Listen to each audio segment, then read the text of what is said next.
नमस्कार साथियों, मैं विनय पांडे आपका हार्दिक स्वागत करता हूं अपने ऑनलाइन क्लासेज में।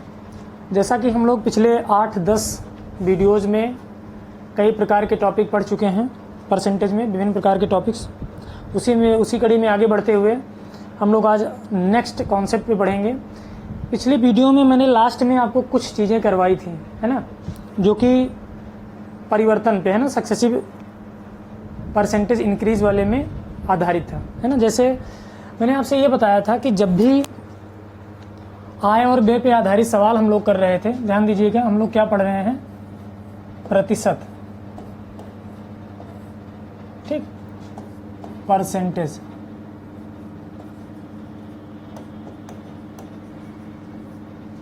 डिजिटल बोर्ड पे आज पहली क्लास है, इस वजह से थोड़ी सी लिखने में समस्या ज़रूर हो सकती है, लेकिन आप लोग समझते रहिएगा। मैं उम्मीद करता हूं कि समझने में आपको कोई समस्या नहीं होगी, है ना। चलिए, प्रतिशत में मैंने आपको पिछले लेक्चर में क्या करवाया था, आय और व्यय पे आधारित सवाल, ठीक है, आय व्यय पे आधारित सवाल, ठीक है। इसी में मैंने आपको बताया था खर्चों पे आधारित सवाल। जैसे कि आप मार्केट में जाते हैं तो विभिन्न प्रकार के खर्चे करते हैं, विभिन्न मदों पे खर्चे करते हैं। जैसे आप कहते हो सर मार्केट हम जाते हैं, या मान लो मार्केट ना गए आप, घर पे ही आप, या किसी व्यक्ति की खर्चे की बात की जाती है, आपसे कहा जाता है कि कोई व्यक्ति है वो अपनी टोटल इनकम का 20% मान लो यात्रा पे खर्चा करता है। ऐसे दिया जाएगा क्वेश्चन कि 20% जो है वो यात्रा पे खर्चा करता है, और आपसे कहा जाएगा कि 10% जो है, 20% हो गया, 10% आपसे कह दिया जाएगा कि वो शिक्षा पर व्यय करता है, ठीक, 10% किस पे व्यय करता है, शिक्षा पर व्यय करता है। और आपसे कहा जाता है कि बताइए अगर वो 15% जो है वो खर्चा करता है, 15% जो है वो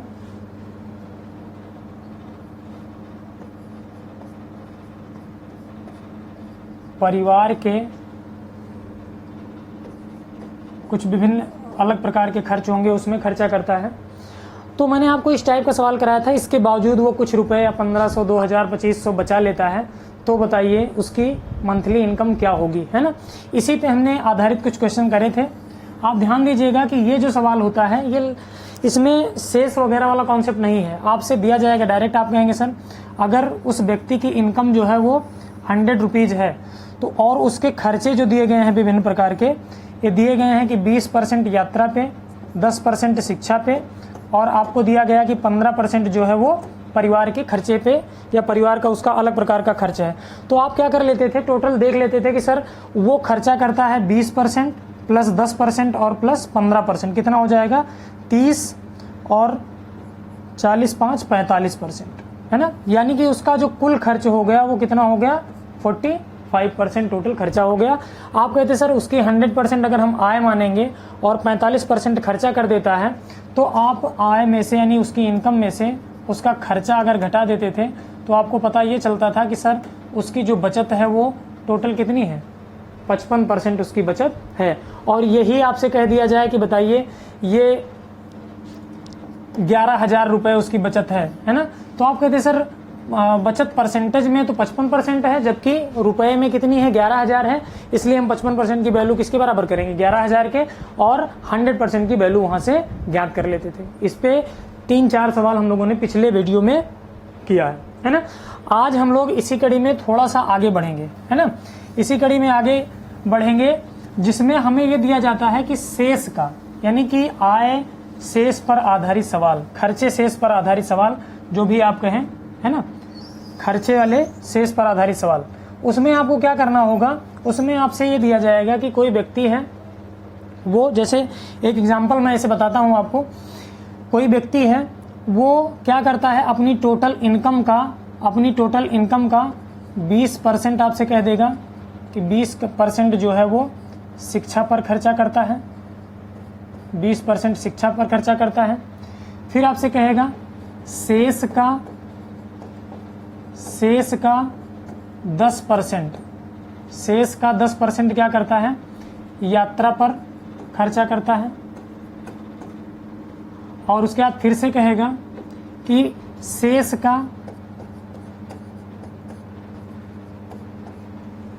का 25%, है ना, आपसे कह दिया कि शेष का 25% जो है वो मनोरंजन कर डालता है, मनोरंजन पर खर्चा करता है। तो आप क्या करते थे, इस पे मैंने आपको लास्ट में बताया था कि हमें क्या मानना है कि सर उसकी जो इनकम है वो कितना होगी, 100% इनकम हो जाएगी। ठीक, वो व्यक्ति क्या करता है, सबसे पहले 20% शिक्षा पर खर्चा कर देता है। अगर 20% शिक्षा पर खर्च करेगा तो आपको होगी सर 100 का 20% खर्चा कर देगा तो उसके पास पैसा बचेगा कितना, 80% बचेगा, है ना। फिर से आपने कहा कि सर उसने क्या किया, अब ये जो शेष बचा है भाई 20% खर्चा करने के बाद उसके पास शेष कितना बचा है, 80%।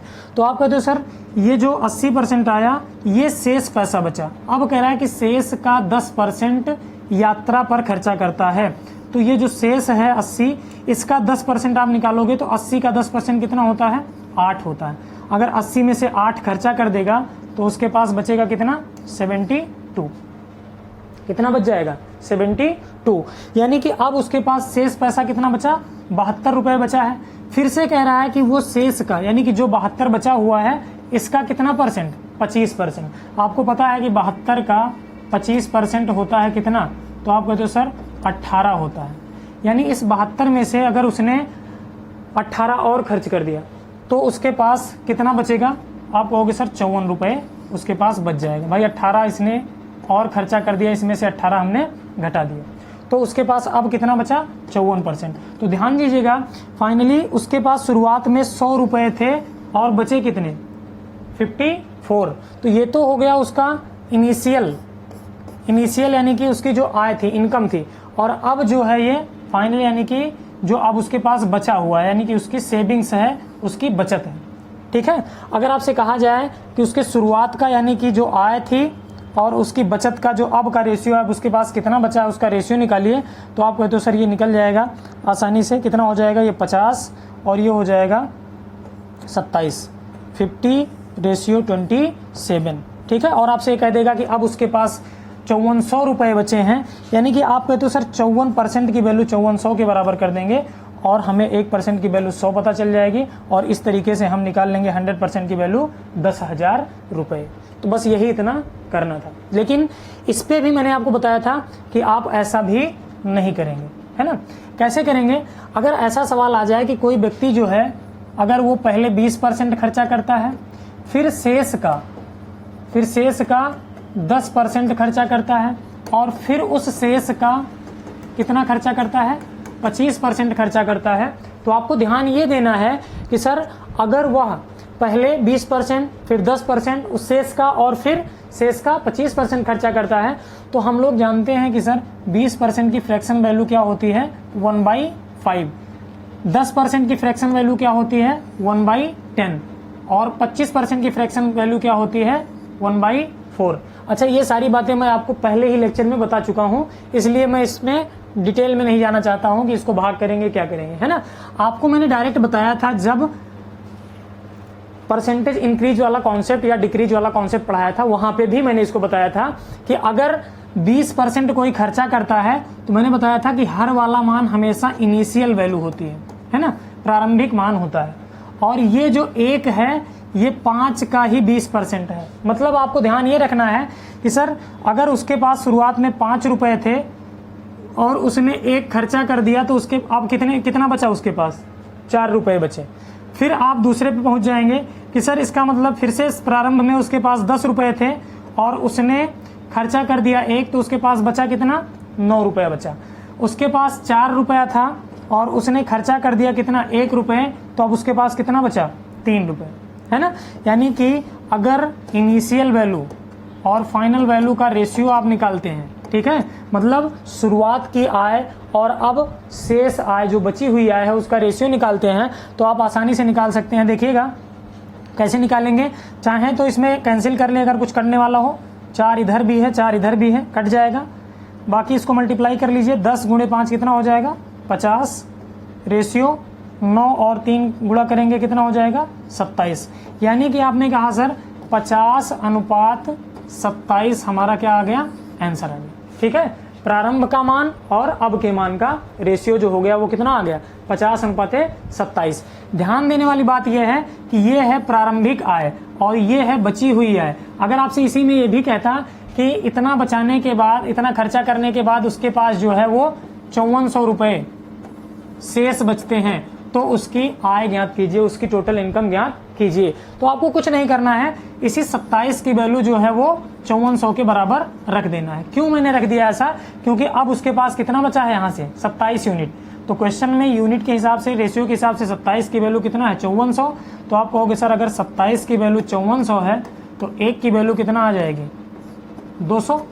ठीक, 1 की वैल्यू कितना आ जाएगी 27 दूना 54। तो 50 की वैल्यू कितना आ जाएगी, तो 50 को किससे गुणा कर देंगे 200 से। भाई 1 की वैल्यू अगर है 200 तो 50 की वैल्यू हो जाएगी 10,000 रुपये, और यही हमारा क्या हो जाएगा आंसर।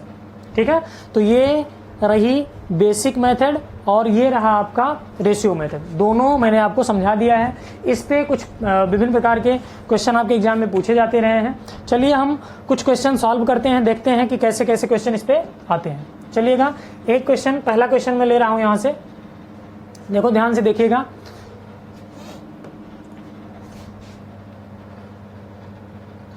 देखिए कह रहा है कि राकेश अपने वेतन का 15% जो है वो सावधि निक्षेप खाते में जमा करता है और शेष के 30% को किराना पर खर्च करता है। यदि हाथ में 2380 रुपए हैं तो उसका वेतन कितना है। ध्यान दीजिएगा, बहुत आसान सा सवाल है, कुछ नहीं करना है। देखिए पहला क्वेश्चन मैं जो है बेसिक से भी आपको बता देता हूं। अगर आप ये कहते हो कि सर अगर उसके पास 100% या 100 रुपीज रहा होगा, शुरुआत में हमने मान लिया 100 रुपीज रहा होगा और उसने क्या किया कि 15% जो है सावधि जमा खाते में उसने जमा कर दिया।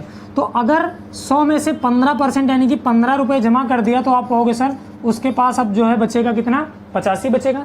कह रहा है कि इस 85 का भी वो क्या करता है 30%, ध्यान दीजिएगा 30% क्या करता है किराना पर खर्च करता है। ठीक है, तो अगर आप 30% खर्चा करवा दोगे उससे, तो देखो 30% अगर 85 का निकालेंगे तो आपको पता है कि सर 85 का 30% होता है 25.5 है ना। कैसे निकालेंगे आपको पता है 85 और इसका 30% निकालने के लिए हम 30 बटे क्या कर देते हैं 100। ये हो जाएगा 0 से 0 और ये हो जाएगा आपका 5 दूना 10 और 5 से 17 पचे 85 और ये हो जाएगा 17 तिया 51। तो यहाँ से आ जाएगा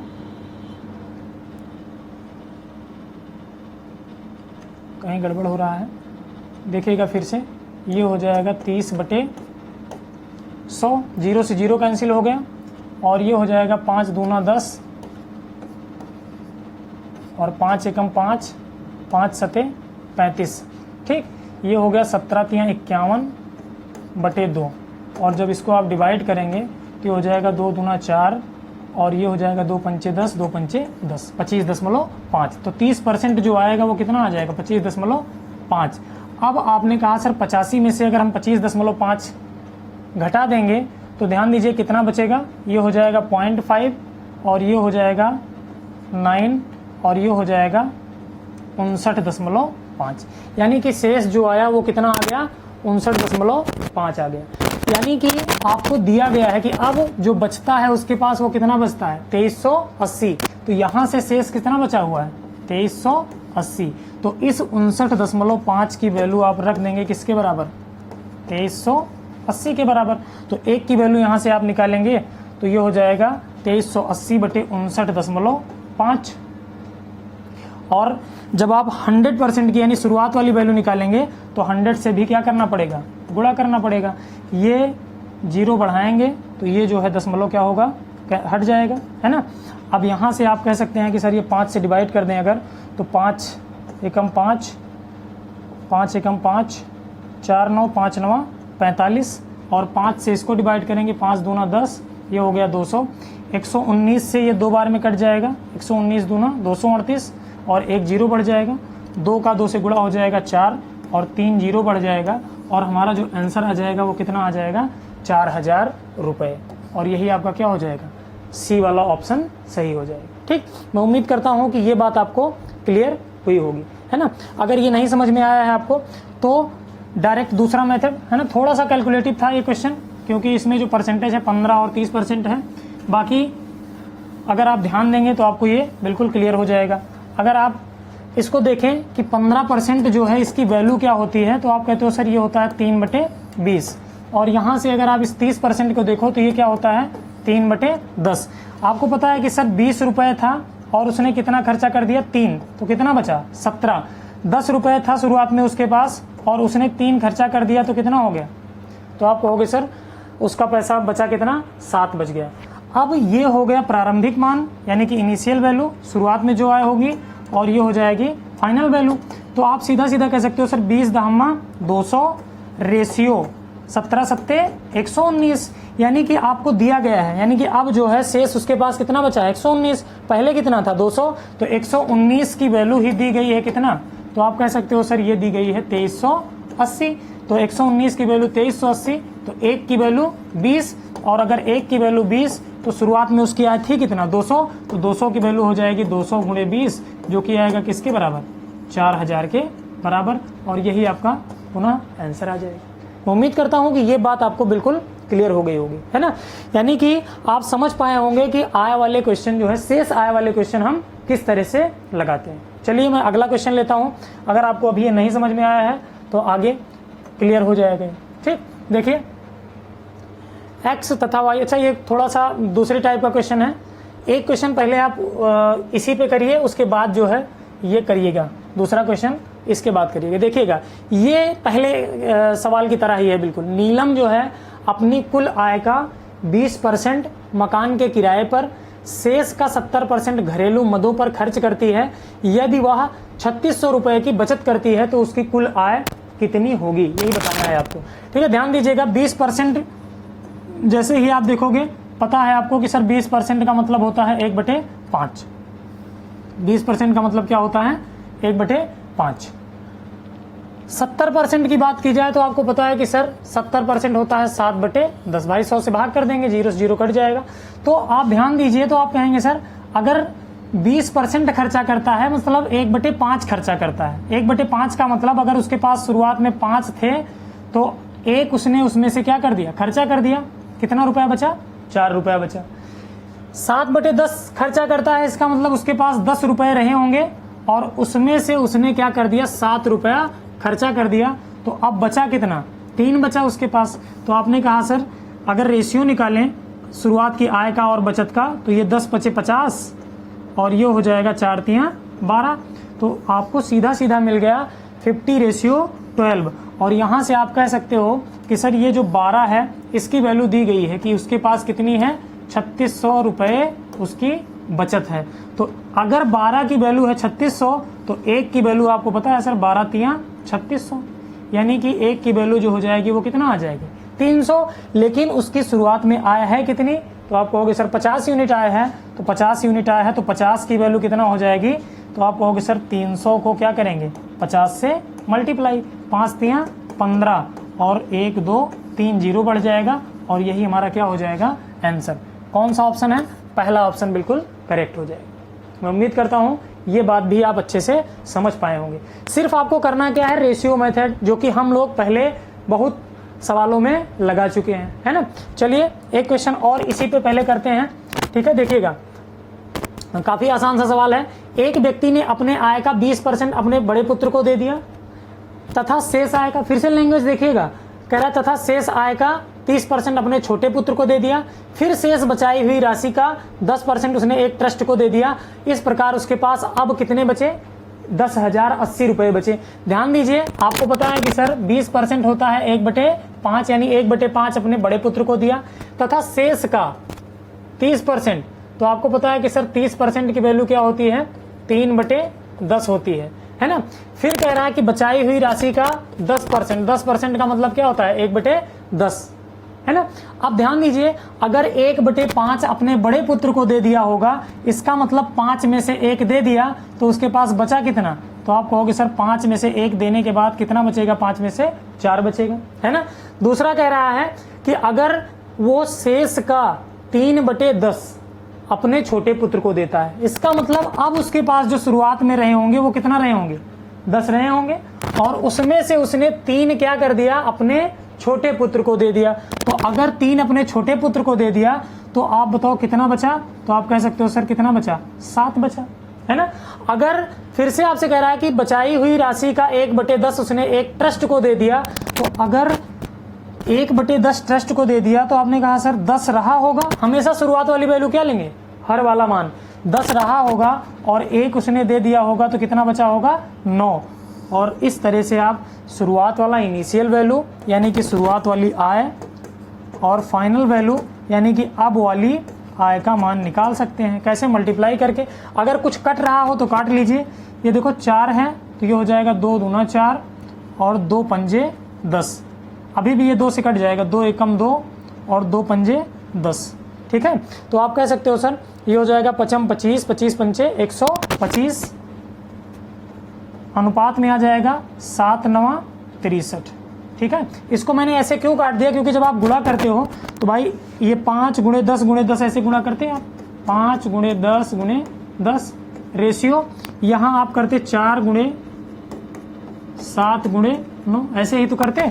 फिर रेशियो में आपको पता है कि सर ये भी रेशियो में, ये भी रेशियो में, तो इसे 2 से डिवाइड कर सकते हैं। 2 दूना 4, 2 पंजे 10, फिर 2 पंजे 10। तो आप कह सकते हो सर 55 25 पंचे 125 रेशियो 7 9 63। यही हमारा क्या हो जाता है? रेशियो आ जाता है ना, शुरुआत का और अब का रेशियो। तो आपने कहा सर इसका मतलब जो शुरुआत में उसकी आय रही होगी वो कितना रही होगी? 125 और अब कितना बची होगी? 63। तो हम कह सकते हैं कि 125 और 63 जो रेशियो आया है ये शुरुआत की आय का और बचत का रेशियो आ गया है। लेकिन वास्तव में बचत उसकी है कितनी? तो आप कहोगे सर यहाँ तो 63 यूनिट है लेकिन यहाँ पे कितना है? 1008 है, 10,008 है, सॉरी 10,008 ना होके 10,080 है, 10,080 है। देखो 63 की वैल्यू अगर 10,080 है तो आप यहाँ से 1 की वैल्यू निकालोगे। सबसे पहले डिवाइड करेंगे इसे 9 से, 9 सत्ते 63 और ये हो जाएगा 9 एकम 9 1 10, 9 एकम 9 और 9 दूना 18 और ये हो जाएगा 1120। 7 से कटेगा 16 सत्ते 112 यानी 160 आ गया। 1 यूनिट की वैल्यू यहाँ से हमें कितना मिल गई? 160 मिल गई। तो हम 125 यूनिट की वैल्यू निकाल लेंगे। 125 यूनिट की वैल्यू क्या हो जाएगी? 160 × 125। ठीक है, क्यों ऐसा कर दिया हमने? क्योंकि 1 की वैल्यू कितना है? 160, तो 125 गुना हो जाएगा। तो आप कह सकते हो सर ये हो जाएगा 16 पंजे 80, 16 दूना 32, 32 और 8 कितना हो जाएगा? 40, सॉरी 160, 16 पंजे 80 और ये हो गया 16 दूना 32 8 40, 16 एकम 16 4 20 और 1 0 बढ़ जाएगा। तो इसका मतलब उसकी जो इनकम रही होगी वो कितना आ गई होगी? 20,000 रुपये, जो कि हमारा कौन सा ऑप्शन है? D option. ठीक है, तो मैं उम्मीद करता हूं कि ये क्वेश्चन भी आप अच्छे से समझ पाए होंगे। ठीक, चलिए फिर अभी इस पे कुछ और क्वेश्चन हम लोग अगले टाइप पे आगे पढ़ेंगे। आज के वीडियो में इतना ही। Thank you.